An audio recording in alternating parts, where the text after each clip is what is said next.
So it's no news, right, that if you want to grow a brand and grow it really effectively, not just to be popular, but also to attract customers that will pay, then you need to pay attention to content marketing, right? Content marketing is even the bedrock of literally every other kind of marketing you do right now.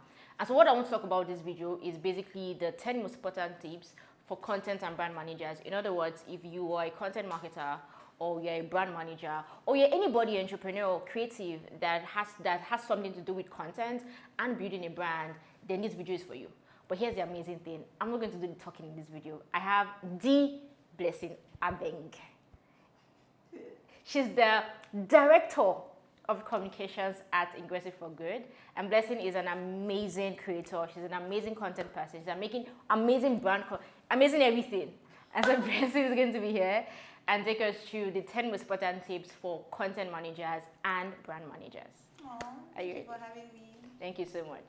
Welcome to my YouTube channel. I am Itimi, a change maker, professional, and creative who is passionate about growing people and growing businesses. Like, comment, subscribe to my channel, and please always share my videos. It promises to always be impactful and insightful. Okay, Blessing, do you want to give us an intro generally first into the world of content marketing and brand management? Okay, the world or my world? I can only speak about my world actually. So, hi everyone, my name is Blessing Abeng, as you already know. Peace is making my head swell. So, how I see it is, you have an amazing product, you have an amazing idea. If nobody knows about it, you're not going to make any sales. That's like the basis, right? And so, our job as content creators and brand managers is to catalyze the reaction to ensure that more people know, more people hear, more people buy. And that's a unique superpower. And so if you're out there and you're a content creator and you're a brand manager, I think you're a superhero. I don't let anybody tell you otherwise. So moving on, I've done this for a long time, probably Like how long? Probably 6 to 8 years now. And I've seen, like, I've worked with small businesses, I've worked with big businesses, I've worked with entrepreneurs, individuals, so personal branding, business branding, and all that. And one of the most consistent things that I have seen is people just do not know where to start. Like, big businesses or big budget or everything, they just don't know where to start. They know what their goals are. Sometimes they struggle with articulating that goal. So if you're a content manager or you're a brand manager, one of the first things you must try to do is listen.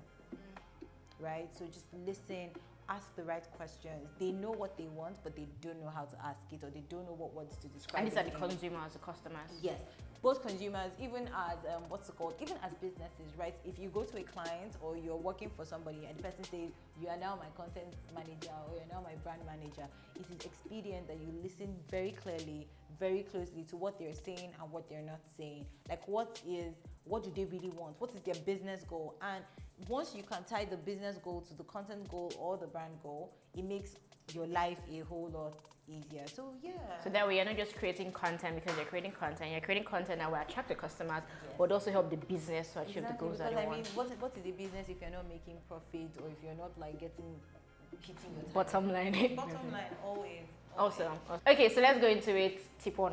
So my first and foremost tip is know and understand the brand. It's like, whether you're a content manager or you're the brand manager, you have to know and understand the brand. What does that mean, right? People don't know that every brand has a personality. Every brand has a vibe. Every brand should have a tone. Imagine your brand as a human being. Who is the brand? Is he a he? Is he a she? Is he a they? Is he, what kind of brand is the brand? You know, is it extroverted? Is it introverted? What is the brand trying to accomplish? What's the mission? What's the vision? Like, these things sound like things people put on social media, right? But if you don't know why you are here, even as human beings, we struggle with identity crisis, like, or even purpose crisis. Like, why am I here? What am I doing here? And things like that. That same thing for your brand.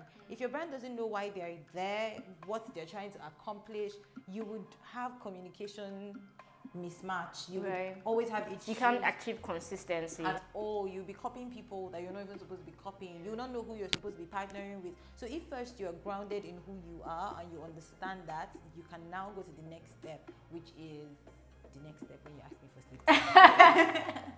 Okay, so step 1 is know the brand, know everything you can about the brand, and be able to identify what the brand stands for, how the brand wants to be perceived, how the brand wants to come across, the kind of audience that the brand wants to even attract. Like, immerse yourself. Yes, yeah, immerse yourself.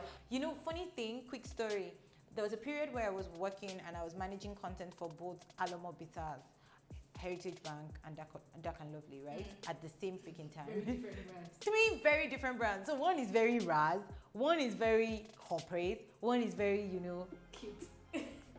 maybe even sexy, right? And I would want to maybe say Happy Independence, right? I can't say Happy Independence because all 3 brands have different tones and you have to say Happy Independence in different ways. So the vocabulary would come across only when you know who you are. You will not be able to say waiting there. You can say hello, you can say hi, you can say waiting they happen. They are all the same type of greetings, but for different types of people. So you really, really need to know who you are first and who you're trying to talk to before you can even start any conversation. Awesome. Okay, tip number 2.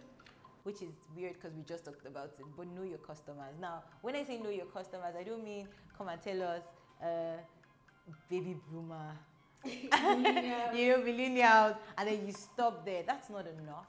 Of course, it's not enough. You need to know, like, how does this person think? Why will this person doubt you? Where is this person chilling? How does this person process information? What kind of social media platforms does this person like?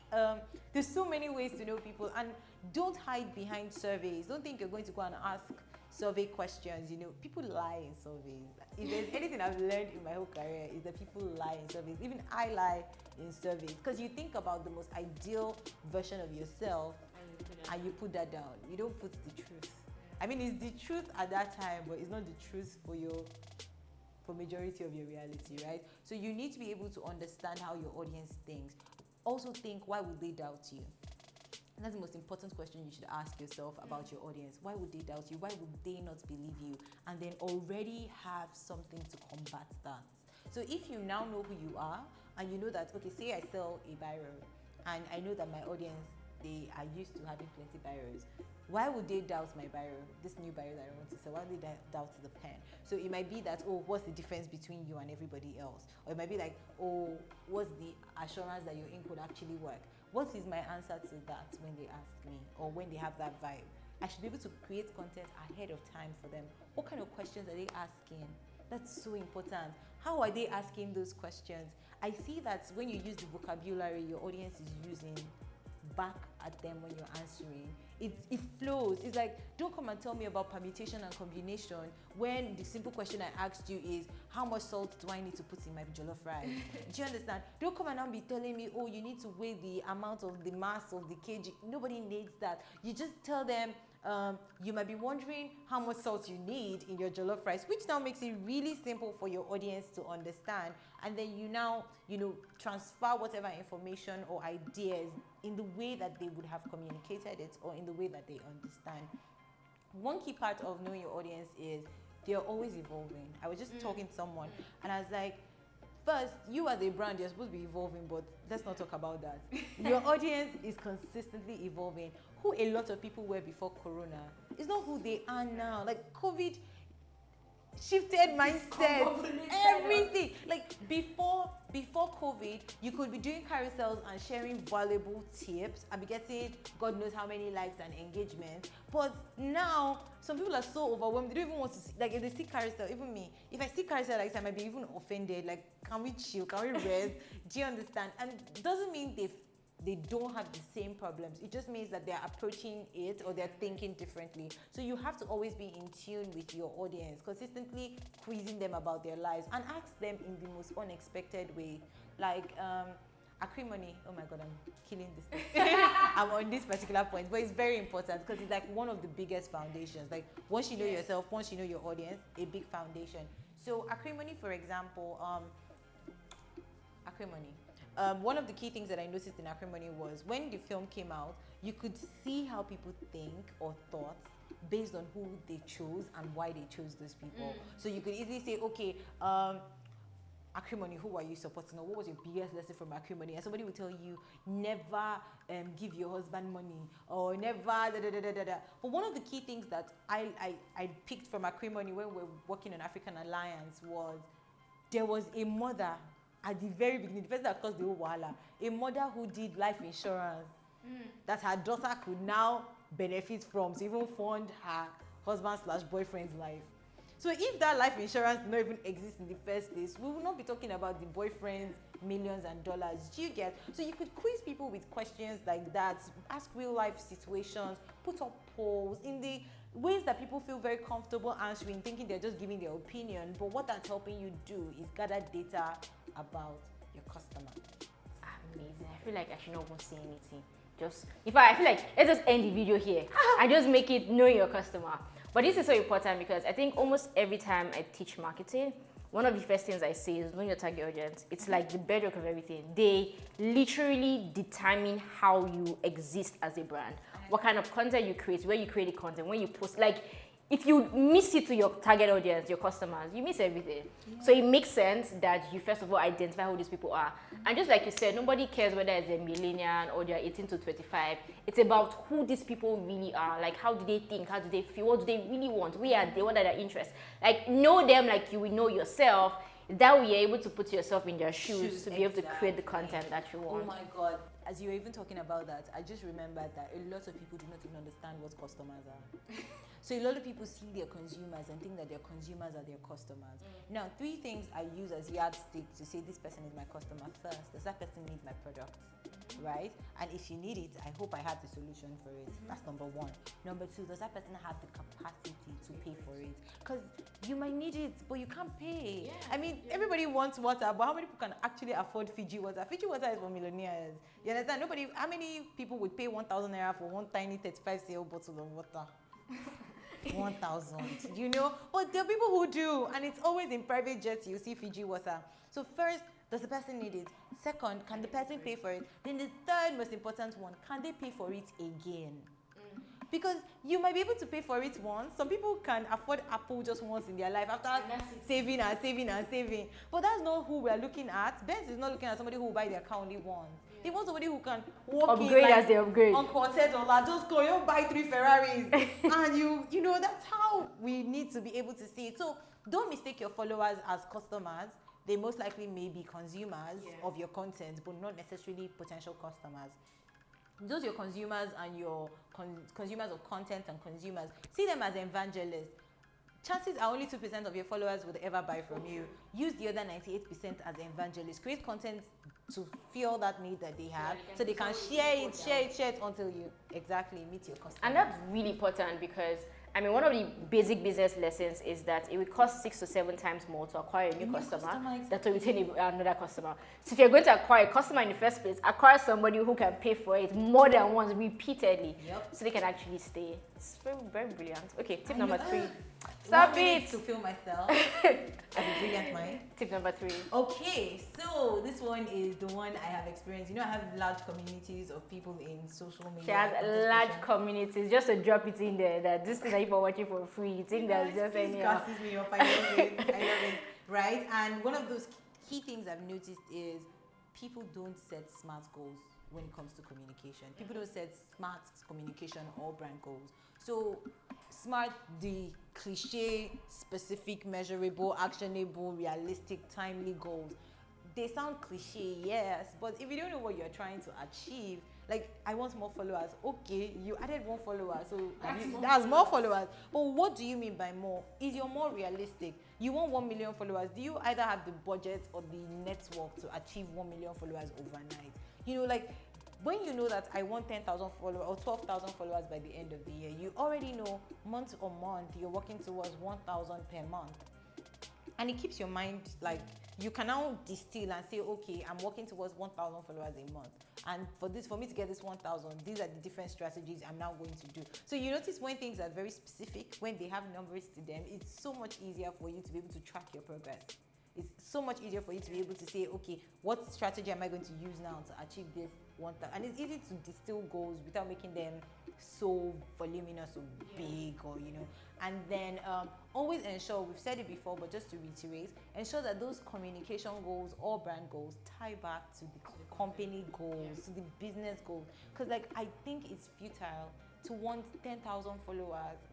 You now have the 10,000 followers, but your company increase margin, no profit in the margin, so what's the point? What are we using your followers to do? So if you know that we're trying to also maybe convert to get more customers, you now know that, okay, this 10,000, out of this 10,000, at least 20 should buy. Or maybe we want to focus more on conversion goals and lead generation, than just awareness. Do you goals. get? And so you are also very focused about who am I getting on board. So you won't just go and do follow and unfollow.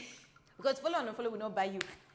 Will not get you anybody to buy your product. So it just makes you more focused and specific about the things you're trying to achieve and how you're going to achieve them. Amazing. So set smart goals. It might sound really cliche, but I mean, if your goal is not smart, it's basically just a wish, and it's going to be futile at the end of the day.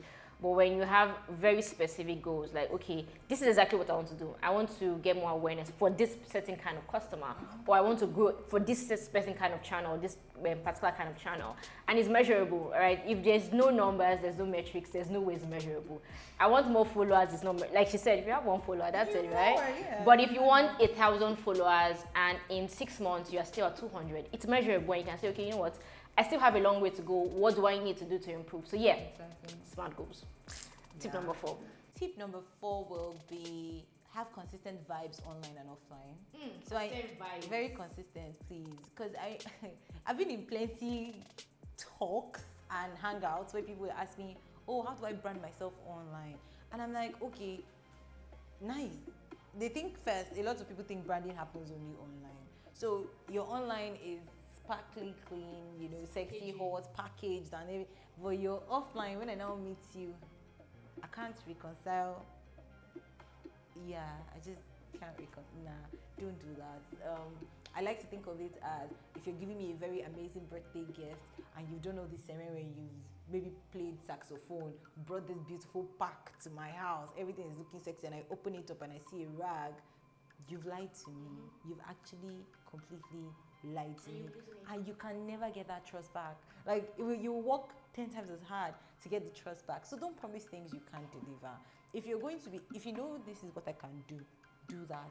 If you know you're about to fail on a promise, give me heads up to say, oh, sorry, I know we promised we're going to get you this thing by this time, but we couldn't do it. I'm so sorry, and maybe to show how sorry we are, we're going to send you 1 small plant or 1 chocolate or 1 scarf or so. That way, the person I'm seeing online that is so packaged and loving and amazing to their customers is also packaged, loving and amazing offline. And so there won't be a disconnect. I think Kim Kardashian is my favorite example. Imagine how fashionable Kim Kardashian is on social media. Then I see her offline and she doesn't look anything like she has lied to me, and we need to talk about it. I mean, I always say this, right, that especially when it comes to personal branding generally, that it's important to be before you do. A lot of people want to do first. It means that they want to package, they want to start doing carousels, they want to become a brand, they want to have a different name, they want to do all that stuff that they see influencers and already successful people doing. However, that thing is not sustainable and you will get caught, right? So it's better to be, which means focus on the person that you are, focus on being the brand you want to be, focus on the service, focus on the promise.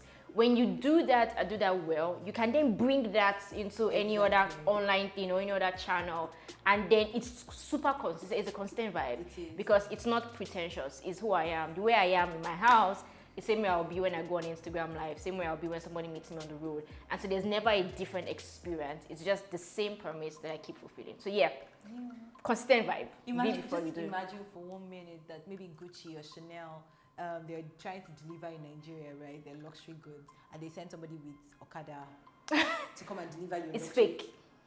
It's fake. We'll fight there. Yeah, so just think about that example when next you want to do something that is not in line with your offline and online brand. Also, number 5.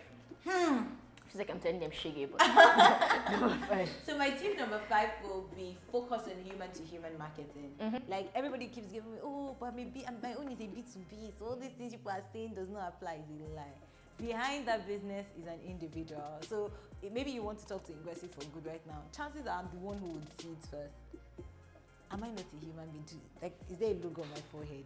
No. So it's super important for you to pay attention to the fact that behind every business is a human being, and that human being is concerned about their business goals and ensuring that that business goal comes to play, right? So if you're talking to that person, you're either appealing to the business goal side, or you are appealing to them as individuals who are trying to advance in their career within that business, right? So if you can show me how I would make money, or how I can save money as a business, or how you can be of value to me to still make money or save money as an individual for the business, you have spoken to a human being. So try your possible best. And the reason why I say human to human is because human beings don't care about features.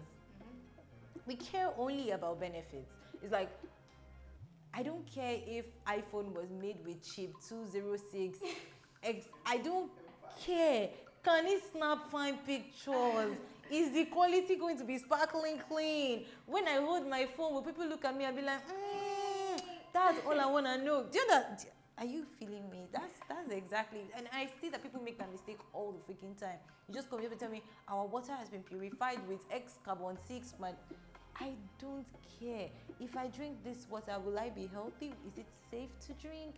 Like, focus, benefits. And you often get benefits from features. Yeah. So just figure out. communicate it differently. Exactly. Figure out what are all the features. Write it down. Since your body is scratching you to tell us the scientific compound, just write it down and then now say, okay, this compound, what does it do for my customer? And then you interpret it into a benefit. That's the best way. It's like, oh, Pyro has ink and it has cover, meaning it will not stain your shirt. That's the meaning of a cover to a Pyro. The mouth is pointed. Don't tell me it's pointed. Tell me it will make my handwriting finer and it will save me less ink. So therefore, I don't have to spend money on another Biro in 6 months. That's benefit. And try not to be verbose when communicating those benefits. Again, I see people just buzz everywhere. It is buzzing to the brain. It is annoying. Like, speak to your people how they want to be spoken to. If Wale Soyinka is your target market, of course go ahead. Use all the grammar that he already knows in his head that is a dictionary. But if you're talking to people that are regular people, are not, who do not know the buzzwords, how about you break it down to them? Your content manager, maybe for small businesses, they may not know what ROI is. But explain to them how you can help them get returns, like how they will make money and it will increase their profit, or how if they invest 200,000 in you every month, they can earn 2 million every month. You can increase their earnings by 200%. That's how you speak to your audience. Yeah, because fundamentally, everybody is a human being. I mean, when I think about posts on Instagram, I remind myself that the numbers you see are not numbers. It's not a robot. It's an actual human being, and I'm a human being too.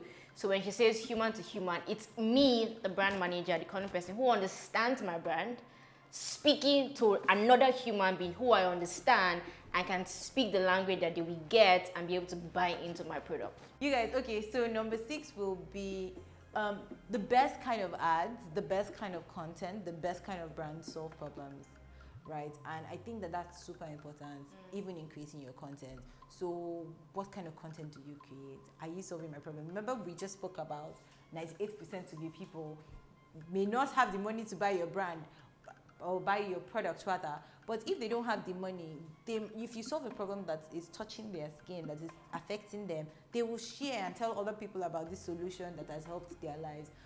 One good example of a campaign that I can never forget, probably except I have Alzheimer's, is Coke.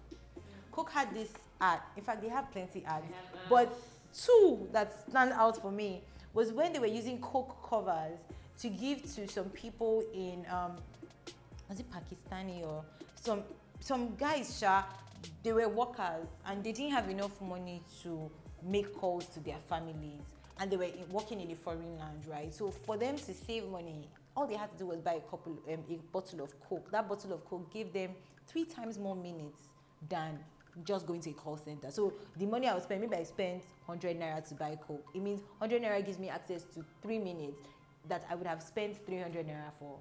And so that was an amazing campaign. They could film that and show us, and you just feel happier. There's because no Coke makes ads people that happy. you see that you won't be happy. Remember the one of twist and kiss? I mean, twist and something. You can't open your Coke bottle alone. You have to lock it with somebody else and twist it for it to open. That means you have to talk to another human being. Meaning we are solving a problem of, instead of us to snub all of us because we don't know each other, we can now say, come, let's open Coke. The next thing I know is, oh, so tell me about yourself. Maybe marriages were formed from that particular campaign. Who knows? You get, so always try to solve problems. My husband recently had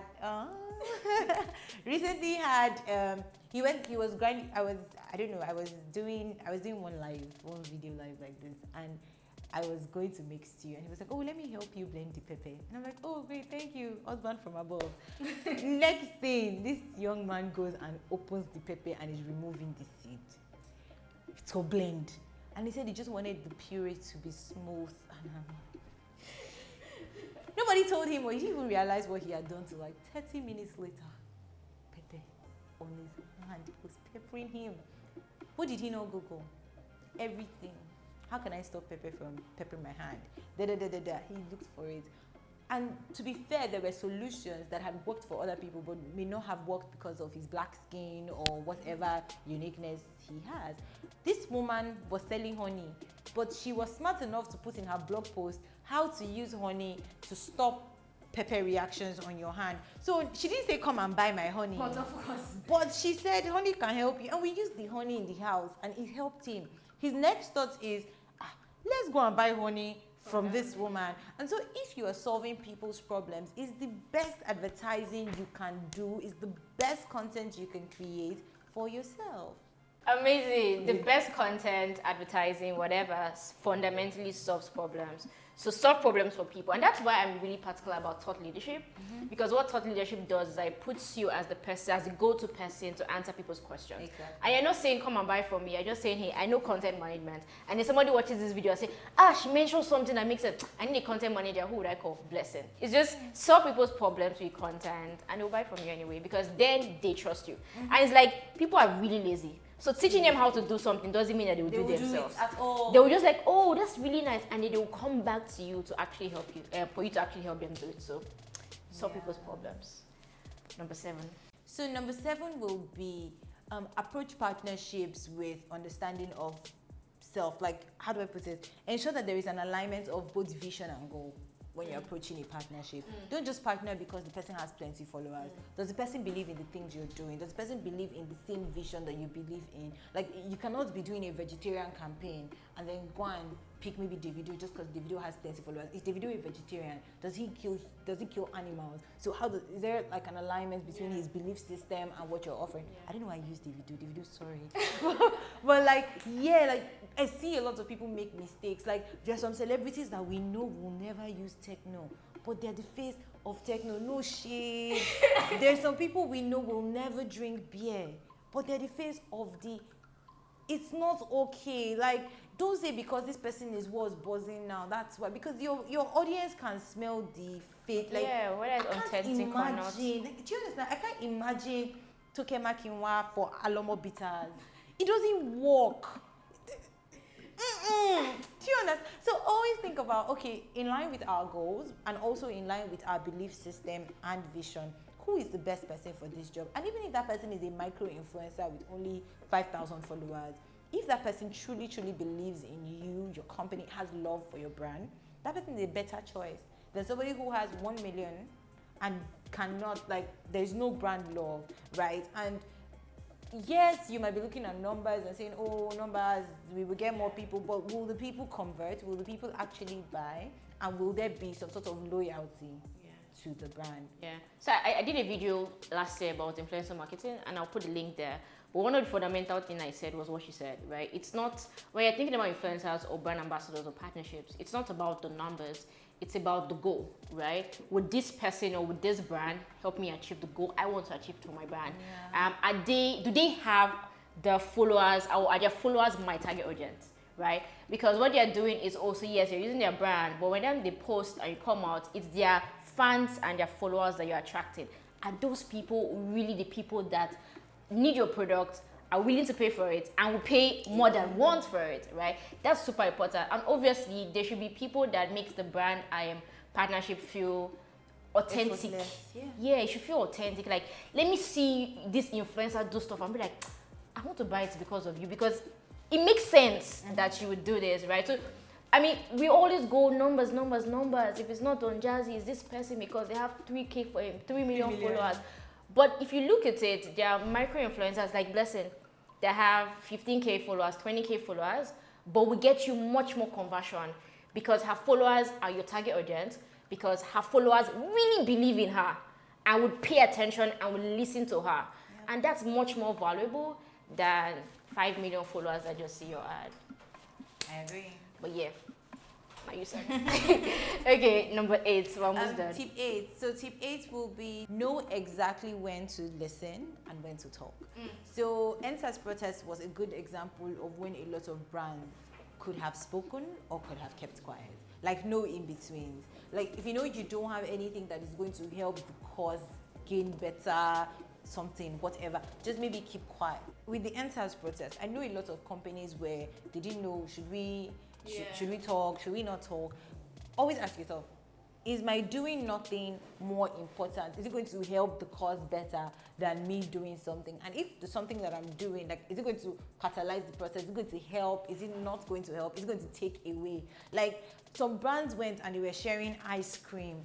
And I'm like, you have good intentions, but why are you giving people deodorant at a protest? Like, it might sound like, oh, you're trying to help with body odor, but I don't think that's the first thing on anybody's mind. So maybe if you had gone to buy masks, you don't always have to give your own products. You can support another brand. Exactly. Or you can just stay away. If you don't want the government to highlight you, just keep quiet. And doing nothing is the hardest thing a lot of times. Just keep quiet, support as an individual or something, but just like know when to talk and when not to talk. Know when to attack people under, when they're doing bans. Know which bands to banter on and which bands to just remove your hand from. It's wisdom. It takes a lot of maturity, but like, if you can hack that, you will find yourself really ever having issues with like reputation management and stuff like that. So that's a very key. Yeah, and that just ties back to point number 1, which is know your brand. If you know your brand, you will know when to jump on something and when to just stay back and say, this is not for me. It's really that simple. So number 9 will be track, so you can stay on track. Like, say it again. Oh, I can't. It will be sweet. They should rewind. So yeah, but on a serious note, right? You really need to track. Like, don't just leave everything. Like, how would you know what if your campaign in February did amazing, or if the reason why you guys had a very big spike was because of one partnership you did with so and so person? How would you know which partner was the most beneficial partner? There's so many data points that you can just find out if you're paying attention. Like, how do you know which post did best, or what types of posts have been performing better than the other?